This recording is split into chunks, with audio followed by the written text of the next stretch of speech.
Hi everyone, I am Shivang Sharma and I am a law student. Today I am taking the Q&A session of Mr. Adarsh Sahu. Welcome Adarsh. Thank you so much, Swang, for inviting me in this beautiful Q&A session. मैं चाहूँगा कि पहले आप अपने आप को थोड़े हमारी ऑडियंस से इंट्रोड्यूस करते हैं। तो मैं आदर्श साहू डॉक्टर हरी सिंह गौर यूनिवर्सिटी से BLLB ऑनर्स कर रहा हूँ और हाल फिलहाल ही में मैंने एक छोटा सा यूट्यूब चैनल शुरू किया है और आज 1 साल होने वाला है उस यूट्यूब चैनल को। इसी खुशी में हम ये Q&A सेशन कर रहे हैं। तो आदर्श, तुमने अपने चैनल का नाम लॉलीपॉप ही क्यों रखा? शिवांग, ये क्वेश्चन हर वो जूनियर मेरे से पूछता है कि भैया आपने लॉलीपॉप क्यों रखा नाम। तो इसका सिंपल सा अर्थ ये है कि जिस प्रकार कोई लॉलीपॉप होती है मीठी मीठी और आपको अच्छी लगती है, तो उसी प्रकार से लॉलीपॉप LAWLIPOP हम आपको ऐसी लीगल जानकारी देंगे जो आपको वेरी इजीली समझ में आ जाए और आप एक बार वीडियो देखें तो आपके दिमाग में बैठ जाए और आप कहें वाह, लॉलीपॉप की तरह मजा आ गया। बस सिंपल सा यही है इसका आंसर। मैं ऑडियंस से बोलना चाहूँगा, आप कोई दूसरी लॉलीपॉप मत समझ लेना, ये लॉ वाली लॉलीपॉप है। तो आगे बढ़ते हैं कि अभी तक आपको जैसे 1 साल होने वाला है, तो आपने 1 साल में क्या क्या स्ट्रगल फेस किए, क्या किन किन चीज़ों से डील किया? मैं चाहता हूँ कि आप मेरी ऑडियंस को प्लीज़ बताएं। पहली चीज़ तो स्ट्रगल तो था ही नहीं और अभी भी वो तो सीखने का एक तरीका है जो हम दिन प्रतिदिन सीख रहे हैं। शुरुआत में होती है कोई दिक्कत चीज़ों को करने में, क्योंकि वो अपन को नहीं पता होती, जैसे लाइक एडिटिंग, रिसर्च कैसी करनी है, अपने कंटेंट कैसा बनाना है, बोलना भी नहीं आता है अपन लोगों को। लेकिन वो धीमे धीमे धीमे हैबिट के साथ वो सारी चीज़ें डेवलप हो जाती है, जैसे कि आपको ही पता होगा। तो स्ट्रगल तो वो कहीं से कहीं तक था नहीं, वो कहीं ना कहीं एक जर्नी है जो हम उस पर बढ़ रहे हैं और अपनी डेस्टिनेशन तक पहुंच रहे हैं दिन प्रतिदिन, बस सिंपल। और वो बहुत मज़ेदार जर्नी है बस। आपकी बात सुन के मेरे मन में एक बात याद आती है जी, कि जब आप अपना पैशन फॉलो करते हैं तो वो स्ट्रगल नहीं मज़ा बन जाता है। बिल्कुल सही कह रहा है ये, बिल्कुल 100% सही। तो मुझे लगता है कि आपकी ये लॉलीपॉप चैनल की जर्नी आपके इस पर शूट कर रही है। तो मैं मेन Q&A पहुंचने से पहले मेरे कुछ क्वेश्चंस थे जो मैं आपसे पूछना चाहता हूँ। तो उनमें से एक क्वेश्चन ये था कि जैसे मैं भी एक लॉ स्टूडेंट हूँ, तो मैंने जैसे कॉन्स्टिट्यूशन पढ़ा है या कुछ जो मेरे सिलेबस में लॉ है वो मैंने पढ़े, तो मैं देखता हूँ कि उसमें कितने वास्ट हैं वो, कि हर एक बहुत सारे आर्टिकल्स हैं, उनमें सेक्शन है, शेड्यूल्स हैं और बहुत सारी चीज़ें होती हैं और ऊपर से हर चीज़ का लॉ बना हुआ है। हाँ, तो आप इतने सारे लॉ में से आप कैसे डिसाइड करते हैं कि आप कौन सा टॉपिक चूज़ करेंगे और उसके ऊपर कैसे उसके ऊपर काम करेंगे, रिसर्च करेंगे और कैसे उसको इतना एंटरटेनमेंट बनाएंगे कि जो आपकी ऑडियंस है वो आपसे स्टक हो जाएगी? ठीक है। सबसे पहले तो इसका सिंपल सा जवाब है कि देखो, बहुत सारे लॉज हैं हमारे इंडिया में, हर वो पर्टिकुलर चीज़, छोटी से छोटी चीज़ के लिए भी लॉ है।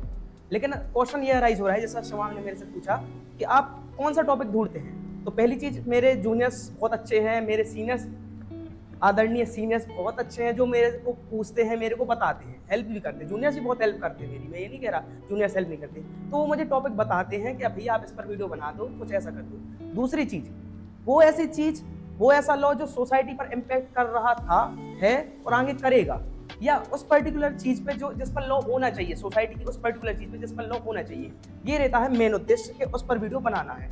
और सबसे इम्पोर्टेंट तीसरी, हमें सोसाइटी में जो हमारा मेन उद्देश्य है लॉलीपॉप को खोलने का, वो ये है कि हमें सोसाइटी में लीगल अवेयरनेस फैलानी है। जो लोगों का हरासमेंट होता है कोर्ट कचहरी में, कहीं पर भी, वो सिर्फ और सिर्फ होता है कि उन्हें लॉ की नॉलेज नहीं होती। लेकिन जिस दिन वो लॉ की नॉलेज आ जाएगी उनके पास, उनका हरासमेंट कहीं से कहीं तक नहीं होगा। और रही बात लास्ट, ज़्यादा टाइम वेस्ट नहीं करूँगा, कि एंटरटेनमेंट कैसे बना लेते हो, तो अगर मैं लीगल वर्ड्स को ही यूज़ करूँगा पूरे वीडियो में तो सब लॉ वाले स्टूडेंट ही मेरे को समझ पाएंगे। लेकिन अगर मैं थोड़ा एंटरटेनमेंट बना देता हूँ, उसको थोड़ा फनी बना देता हूँ, तो लोग, जो सिंपल लोग हैं ना, वो रिलेट कर जाते हैं और उनको समझ में आता है। क्योंकि मेन टारगेट हमारा सिंपल लोगों को हरासमेंट से बचाना है, बस। तो आदर्श, जैसे कि मैं भी एक विधि का छात्र हूँ, विधि का छात्र, ओके, लॉ स्टूडेंट हूँ, ठीक। तो मैं जहाँ तक देख पाता हूँ कि हमारा जो क्लासेस है वो बहुत हेक्टिक है, चाहे गर्मी हो चाहे सर्दी, क्लास तो क्लास है, जाना ही पड़ता है। तो इसके बाद आप कैसे इतनी सारी चीज़ें मैनेज कर लेते हो? कि आप अभी आपने बताया पिछले क्वेश्चन में कि आप डिसाइड कैसे करते हो, फिर कैसे उसको आप टॉपिक वाइज उसमें रिलेट करते हो, कैसे इन डेप्थ में जाकर रिसर्च करते हो, फिर उसमें आप क्रिएटिविटी भी लगाते हो कि उसको कैसे एंटरटेनमेंट बनाना है। तो आप प्लीज़ अपना थोड़ा शेड्यूल बताओ कि कैसे आप इतनी सारी चीज़ें मैनेज कर लेते हो, क्योंकि मैं तो वेला आदमी हूँ, ठीक है, मैं तो कॉलेज के बाद घूमने निकल जाता हूँ, मेरे से नहीं होता। ठीक है, बता देते हैं। सिंपल सा है, रात को ही डिसाइड कर लूँगा कल के क्या टास्क हैं। सुबह मैं बता रहा हूँ कि मैं 5:30-6 बजे रोज उठ जाता हूँ। 2 घंटे मैं प्रिपरेशन करता हूँ किसी भी एग्जाम की। लॉ स्टूडेंट सभी ना कुछ एग्जाम की तैयारी कर रहे होंगे, तो 2-2.5 घंटे सुबह ही दे देता हूँ। फिर कोचिंग जाना, कॉलेज जाना, 2 बजे तक कॉलेज से घर आ जाता हूँ। फिर मैं थोड़ा रेस्ट ले लेता हूँ 1-2 घंटे। फिर उसके बाद फिर मैं अपनी रिसर्च पर, वीडियो शूटिंग पर और एडिटिंग पर काम करता हूँ 5 बजे से 7 बजे तक। और फिर नॉर्मल अपना वर्कआउट वगैरह किया। रात में फिर एडिटिंग वगैरह भी जो बची रह गई, मान लो नहीं हो पाई इतने टाइम में, क्योंकि नहीं हो पाती एडिटिंग, 1-2 घंटे लगते हैं एक वीडियो को एडिट करने में, तो रात में एडिटिंग करता हूँ। उसके बाद फिर अगले दिन का वही कि लिख लेना टास्क, कल क्या क्या करना है और उन टास्क को पूरा करना है। सिंपल, ज़्यादा कुछ नहीं है इसमें, बिल्कुल सिंपल है चीज़ें। So guys, we are moving forward to the main Q&A session. तो आदर्श जी, क्या आप रेडी हैं? बिल्कुल। मैं आपका फ़ोन ले चुका हूँ और इसमें मैं देख रहा हूँ कि बहुत सारे लोगों ने Q&A किया है। आपसे बहुत सारे क्वेश्चन पूछे हैं। ठीक है। आपका पहला क्वेश्चन है, who is your crush? Low, you always leave on me on read. किसको छोड़ देते हैं आप पढ़ के? मैं? हाँ भाई मैं तो खुली किताब हूँ, लेकिन कोई भी पढ़ लो जिसको पढ़ना। You are cute, lol. Can we be besties? क्या हम बेस्ट फ्रेंड हो सकते हैं? बिल्कुल। ये बताइए, what is your red flag? What is your red flag? Pass करो इस क्वेश्चन को, हटाओ। क्यों, आप नहीं बताना चाहेंगे? नहीं, सीक्रेट है। Will you invite me in your wedding? बिल्कुल करूंगा। मेरे मंडप के बाद तुम्हारा मंडप भी सजा दूंगा, तुम भी फेरे देना, ठीक है? और साहू जी सब बढ़िया? एक number. Adarsh, next question, who do you text the most? मैं किसी को ज़्यादा टेक्सटिंग नहीं करता, ज़्यादा होती तो मैं कॉल कर लेता हूँ या मैं वॉइस कॉल पर चलता हूँ, क्योंकि टेक्सटिंग में जो हमारे इमोशंस हैं, मेरी खुशी है, मेरा दुख है, वो नहीं जा पाता सामने वाले तक, बस इसलिए मैं वॉइस कॉल पर। आपका कल का क्या प्लान है? कल क्या है? कुछ नहीं, जो होगा देखा जाएगा। राधे राधे। इसमें अगला क्वेश्चन है, I think my friend has crush on you. Okay, thank you so much बहन जी। इसमें एक और क्वेश्चन है जो कि मुझे लगा नहीं था कि आएगा, कि why do you ghost the whole group? कि आप लोगों का जो ग्रुप होता है, जो कोई भी आपका ग्रुप है, आप उनको गोस्ट क्यों कर देते हो? गोस्ट मतलब उनसे बातचीत करना क्यों बंद कर देते हो? मैं किसी भी ग्रुप में जाता हूँ, मजे करवा देता हूँ, मुझे ऐसा लगता है। लेकिन अगर ऐसा सवाल आए तो इस पर मैं ध्यान दूंगा। Do you like anyone? Radha Rani. अंदर की बातें नहीं बता रहे हैं। आप इस वीकेंड पे कहाँ जाना चाहेंगे? इस वीकेंड पर महाकालेश्वर ज्योतिर्लिंग का बहुत इच्छा हो रही है मन में। अब उनकी इच्छा बुलाएं तो चले जाएंगे। Your best friend? मैं खुद का ही बेस्ट फ्रेंड हूँ, बस बात। अगर आपको कभी भी किसी टाइम पे किसी चीज़ की ज़रूरत हो तो आप सबसे पहले किसको बुलाएंगे? किसी चीज़ की ज़रूरत हो किसको बुलाएंगे? ऐसे बहुत भगवान की कृपा से बहुत अच्छे लोग हैं। अब किसी पर्टिकुलर का नाम क्या ही लूँ, किसी को ही बुलाऊंगा जो मेरे उस लिस्ट में है, तो वो आ ही जाएंगे। लाइक तुम भी हो मेरी उस लिस्ट में। तुम भी उस लिस्ट में, तो मैं कभी भी कुछ प्रॉब्लम में फंसूंगा इन फ्यूचर, भगवान ना करे फंसे, लेकिन अगर फंसा तो मुझे भरोसा है कि तुम लोग आ ही जाओगे, बस बात। मतलब मैं नहीं भी आना चाहूँ तब भी आना पड़ेगा। क्या आप भी जॉली LLB के जैसे केस लड़ेंगे? ऑब्जेक्शन माय लॉर्ड, बिल्कुल लड़ेंगे। वकील लोग फ्री टाइम में क्या करते हैं? देखो, वकीलों का मैं लिटरली बताऊं, माथा सड़ जाता होगा यार दिन भर। मैं तो लॉयर हूं तो मुझे तो नहीं पता, ना अभी प्रैक्टिस की है तो क्या ही पता, लेकिन इतना तो पता है कि दिन भर वर्क करके उनका माथा सड़ जाता है। तो जब भी वो फ्री रहते होंगे तो वो जो पसंद करते हैं, लाइक उनकी हॉबीज, जैसे कि मेरी हॉबीज़ है भाई गिटार बजाना, घूमना फिरना, अपने पसंदीदा लोगों से बातचीत करना जो मुझे बहुत पसंद है, और तो मैं वो करता हूँ। जो मन को शांति दे तो वो कर सकते हैं वो लोग, लेकिन मुझे तो अभी नहीं पता। People saying you are single, कितनी सच्चाई है इस बात में? ये तो मुझे भी नहीं पता। क्रिएटिव टीम में कौन कौन है लॉलीपॉप? क्रिएटिव टीम में 4 लोग हैं, एक मैं, एक ये बंदा, 2 और शांतनु भैया और ऋषि मिश्रा सर। तो ऋषि मिश्रा सर प्रैक्टिकल एडवोकेसी जो ज्ञान है अवेयरनेस का वो करते हैं। शांतनु भैया हम लोगों को गाइड करते हैं क्या क्या बना सकते हैं आप लोग। ये टेक्निकल टीम को देखता है और मैं देखता ही क्या करता हूँ, नॉर्मल थोड़ा बोड़ा काम। Who do you miss the most? आप सबसे ज़्यादा किसको मिस करते हैं? मैं किसको मिस करता हूँ? मैं लिटरली बताऊँ, अपने पुराने वर्जन को मिस करता हूँ। क्यों? पुराना वर्जन बिंदास वाला, मस्ती वाला, खुश वाला। अब चाहकर भी लोगों से वैसी बात नहीं कर सकते, क्योंकि क्या पता किसको कैसा बुरा लग जाए, कोई तुम्हारी बात को गलत ना ले ले। तो बहुत सोच समझ के सामने वाले से बात करनी पड़ती है। खुल के तो किसी से हम बात अब कर ही नहीं सकते, आज का ये समय आ गया है। तो मैं अपने पुराने वर्जन को मिस करता हूँ कि मैं जिससे वो जो बोलना चाहता था मैं बोल देता, लेकिन अब वो नहीं होता। आपकी फेवरेट मूवी लॉ रिलेटेड जो आप बताना चाहेंगे? एक वो थी यार, इसी थी जिसमें वो मनोज वाजपेयी की एक मूवी थी, नाम याद नहीं आ रहा। एक आदमी ही काफी है। हाँ, वो एक बंदा ही बेस्ट काफी है। मूवी, बेस्ट, मजेदार। एक बंदा ही काफी है। और उसके अलावा एक भोलेनाथ की थी जिसमें वो क्या नाम है, केस लड़ता है अकेला आदमी, OMG2। वो बहुत अच्छी मूवी लगी, बढ़िया थी वो। सो आदर्श, आपकी ऑडियंस का ये नेक्स्ट क्वेश्चन है कि अगर आपको एक दिन के लिए सुप्रीम कोर्ट का चीफ जस्टिस ऑफ इंडिया बना दिया जाए तो आप क्या क्या चीज़ें चेंज करेंगे? देखो, एक दिन का CJI मुझे बना दिया जाए, देखो यार ज़्यादा से ज़्यादा मैं क्या ही कर पाऊँगा एक दिन में।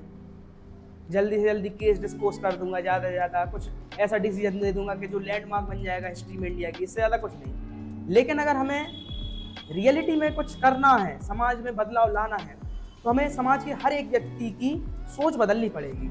सोच इन द सेंस बदलनी कैसे पड़ेगी, क्योंकि जिस दिन अगर सोच अच्छी हो जाएगी तो लॉ जो एक ऑप्शन है ना लोगों को सुधारने का, वो हमें कभी जरूरत ही नहीं पड़ेगी। क्योंकि law is a instrument that regulates the conduct of the human beings. तो अगर ह्यूमन बींग्स का कंडक्ट इतना अच्छा हो जाए, लाइक इंग्लैंड, उधर बहुत कम लॉज हैं, अपने यहाँ हर एक चीज़ के लिए लॉज है, क्योंकि यहाँ की जनता उतनी अच्छी नहीं कह सकते कि वो अपने आप को कंट्रोल कर सके। मैं जनरल नहीं कह रहा हूँ, लेकिन एक है जो है सो है, मानना ही पड़ेगा। तो हम अपने आप का कंडक्ट अगर अच्छा कर ले, पर्टिकुलरली हर एक इंडिविजुअल, तो हमें लॉज बनाने की जरूरत नहीं पड़ेगी और वो चीज़ लिटरली इन्फ्लुएंस करेगी एट दैट लेवल। तो यही मैं करूँगा CJI बन के, कि मैं एक दिन में कुछ ऐसी चीज़ कर जाऊँ कि वो आने वाली पीढ़ी को इन्फ्लुएंस करती जाए कि कोई भी इस पद पे आए, कोई भी इस फील्ड में आए, तो लोगों की सोच बदले और अच्छे से काम करे, बस simple. Next question, who is your idol advocate? Ideal advocate, देखो ऐसा आइडियल एडवोकेट तो नहीं है, या लीगल फील्ड से मेरा कोई आइडियल नहीं है, मैं लिटरली बताऊं। भले ही मैं लीगल फील्ड से हूं, लेकिन मेरे से नहीं होता कि मैं लीगल फील्ड में किसी को आइडल मान पा रहा हूं अभी तक। मेरा जो आइडल है वो है विराट कोहली सर, क्योंकि जिस प्रकार से वो डेडिकेटेडली हार्ड वर्क करते हैं, बस मैं उसी नक्शे कदम पर आगे बढ़ना चाहता हूँ, इससे ज़्यादा कुछ नहीं, सिंपल। अब जो है सो है, बात करता हूँ। आदर्श, नेक्स्ट क्वेश्चन, थोड़े और क्लोज फ्रेंड बन जाएं क्या? बिल्कुल। क्वेश्चन तो ऑल थ्रू मैं पूछ चुका हूँ, लेकिन एक और पूछता हूँ कि एक फ्री कोलैब करना है आपके साथ, बताएं। जूनियर हूँ आपका। बिल्कुल जूनियर, कर सकते हैं, DM कर दो मुझे, मैं तो रेडी हूँ। If you ever need anything you can count on me. Thank you so much. You have been so happy lately. क्या? You have been so happy lately, मतलब देर से खुश हुए, लेकिन खुश हुए कह सकते हैं इसको। आप अपनी नज़र से बिहार को कैसा देखते हैं? बिहार को बहुत ही रिस्पेक्टफुली देखता हूँ, और मेरे बहुत सारे दोस्त भी हैं क्लास से जो मेरे बहुत अच्छे दोस्त हैं बिहार से, और इन फ्यूचर कभी आपके प्रदेश आऊँगा तो एक चीज़ जरूर खिलाना, लिट्टी चोखा, ठीक है? तो मित्रों, यहाँ पे होता है हमारा कुछ बेसिक Q&A समाप्त। अब मैं पूछने जा रहा हूँ कुछ और लीगल इंटरेस्टिंग क्वेश्चन आदर्श जी से। क्या आप रेडी हैं? बिल्कुल। तो मैं आपसे ये पूछना चाहूँगा कि सुप्रीम कोर्ट में कोई डायरेक्ट केस कर सकता है क्या? बिल्कुल। हमारे कॉन्स्टिट्यूशन में आर्टिकल 32 है जो कि हमें 5 राइट्स प्रोवाइड करता है। अगर किसी व्यक्ति के फंडामेंटल राइट्स का वायलेशन होता है, फंडामेंटल राइट्स ऐसे राइट जो कि फंडामेंटल है, कॉन्स्टिट्यूशन के द्वारा हमें दिए गए हैं और जो कि पार्ट 3 में है, तो उनका अगर वायलेशन होता है तो आप डायरेक्टली आर्टिकल 32 के तहत सुप्रीम कोर्ट में जा सकते हैं। अब एक क्वेश्चन ये भी अराइज होता है कि आर्टिकल 226 में हाई कोर्ट को ये पावर है, तो स्कोप किसका ज्यादा वाइडर है? तो आपको यह जानकर हैरानी होगी कि जो हाई कोर्ट है और जो सुप्रीम कोर्ट है, हाई कोर्ट का स्कोप ज्यादा है, क्योंकि हाई कोर्ट में फंडामेंटल राइट्स के वायलेशन और लीगल राइट्स के वायलेशन के लिए भी आप केस डायरेक्ट हाई कोर्ट जा सकते हैं। लेकिन सुप्रीम कोर्ट आर्टिकल 32 के तहत आप सिर्फ और सिर्फ फंडामेंटल राइट्स के वायलेशन के लिए ही जा सकते हैं। मुझे लगा था कि पहले तो हाई कोर्ट जाएंगे डिस्ट्रिक्ट कोर्ट से, ना ऐसा नहीं। फिर हाई कोर्ट से अगर हम सुप्रीम कोर्ट जाएंगे, फंडामेंटल राइट्स के वायलेशन भी आप जा सकते हैं, डायरेक्ट जा सकते हैं, क्योंकि वो आर्टिकल 32 को डॉक्टर भीमराव अंबेडकर साहब ने ये बोला कि वो heart and soul of the constitution है, क्योंकि फंडामेंटल राइट्स से ऊपर कुछ नहीं। सिंपल। आदर्श ये बताओ कि as a first generation lawyer financially survive करना कितना मुश्किल होता है? तो as a first generation lawyer, मैं भी एक फर्स्ट जनरेशन ही लॉयर रहूँगा, मेरी फैमिली से ये भी रहेगा जो भी है अब आने वाले समय में। तो फाइनेंशियली तो यार बहुत दिक्कत आने वाली है, क्योंकि पढ़ना इज़ अ डिफरेंट थिंग, किताबी ज्ञान, और फिर जब प्रैक्टिस पे उतरना इज़ अ डिफरेंट थिंग। आपका कोर्ट में कोई लीगल बैकग्राउंड रहेगा नहीं, ना कोई आपको समझाने वाला रहेगा नहीं, तो इट इज़ लाइक आपको एक समुद्र में छोड़ दिया जाएगा, तैरो। जितने आप हाथ मार सकोगे तो आप किनारे तक पहुंच जाओगे, और अगर आप नहीं मारोगे हाथ तो आपके डूबने के चांसेस ज़्यादा है। सिंपल ये समझ लो। और फर्स्ट जनरेशन लॉयर प्रॉब्लम्स तो आएंगी यार, क्योंकि कोई नहीं है लीगल फील्ड से, लेकिन हाँ जो प्रॉब्लम्स आएंगी ना तो उसी से आप सीखोगे। जितना वो प्रॉब्लम्स आएंगी उसको ये मत लो कि प्रॉब्लम्स आ रही है, फाइनेंशियली तो बहुत दिक्कत होगी, बहुत ही दिक्कत होगी, होनी ही है। तो फाइनेंशियल सिचुएशन से डील करने के लिए आप कुछ और वर्क भी कर सकते हैं। मैं इस पर वीडियो लाऊंगा आने वाले समय में कि आप क्या क्या वर्क कर सकते हैं to become a financially independent in this field, क्योंकि मैं इस पर रिसर्च कर रहा हूँ और मैं बहुत जल्द इस पर काम करने वाला हूँ, तो मैं आपको फिर आगे बताऊंगा, तो आप जुड़े रहिए चैनल से। आदर्श क्या कोर्ट रात में भी काम करता है? देखो जो कोर्ट है वो जनरली तो दिन में ही काम करता है, जो सबको पता है, लेकिन कुछ मूवीज में आप लोगों ने देख लिया होगा रात में हियरिंग हो रही, तो ऐसा होता है। होता कब है? जब ऐसा कोई मैटर आए, ऐसा कोई केस आए जो बहुत ही हाई प्रोफाइल हो, हियरिंग अर्जेंट हो, और सर्कमस्टेंसेस ऐसे हो कि वो बहुत ही ज़रूरी है कोर्ट का खुला रहना उस समय।